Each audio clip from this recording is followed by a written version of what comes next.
The Venus Project recognizes that the Earth is indeed abundant with resources, and that our outdated methods of rationing resources through monetary control are no longer relevant, and in fact very counterproductive to the efficiency of society and hence our survival. The monetary system was created thousands of years ago during periods of great scarcity and has no legitimate relationship to our true capacity to produce goods and services on this planet in this day and age. We know now that with a unified systems approach to global management, the human species will be able to express its full potential. That is the only way you could ever maximize the efficiency of the planet and hence our usage of it, is a global systems approach.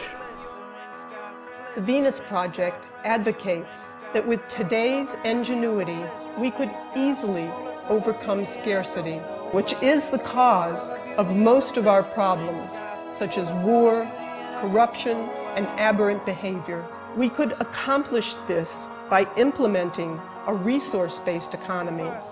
You can create all your spiritual aspirations, but make it a reality.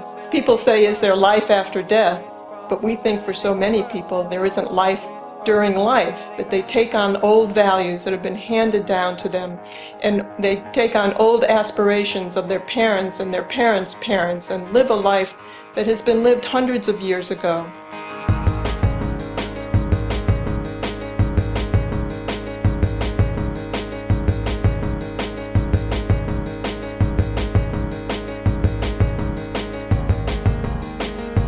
Within a resource-based economy, what we want to do is to eliminate the causes of the problems, eliminate the processes that produce greed and bigotry and prejudice and people taking advantage of one another and elitism, eliminating the need for prisons, welfare. When you make things available to people, you don't have the problems that you have today. We have always had these problems because we have always lived within scarcity and barter monetary systems that produce scarcity. So we're talking about a resource-based economy which makes things available to everyone. The future will launch the best product we know how to turn out at this time, designed not to wear out, not to break down, not with planned obsolescence. See, in a monetary-based society, you plan to sell things.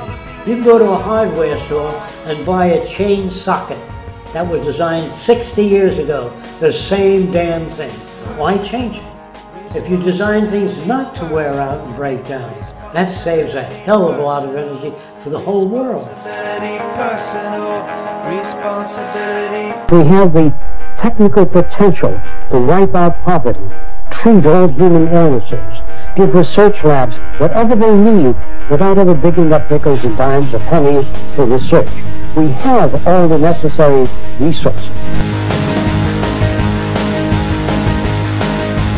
In a resource-based economy, children would be taught to be problem solvers instead of the parasitic professions used within the monetary system that don't contribute to the well-being of people.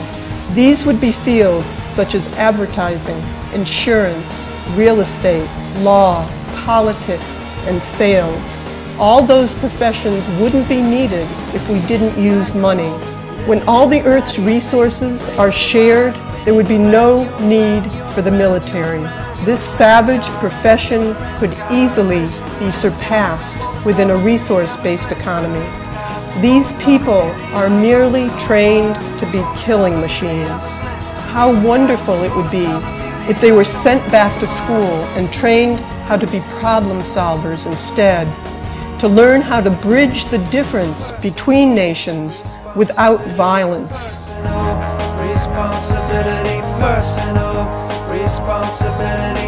You ask, what will people do? We haven't begun to do what has to be done. There'll always be new challenges that will never be satisfied and solve everything, but the challenges will be different in the future. There'll be all sorts of different things that they'll be working on. They won't be just sitting back and being comfortable.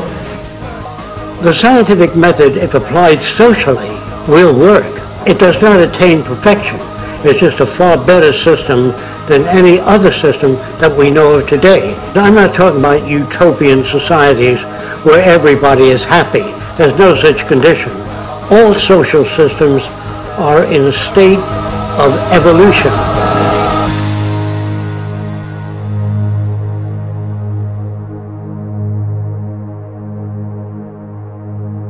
Awesome.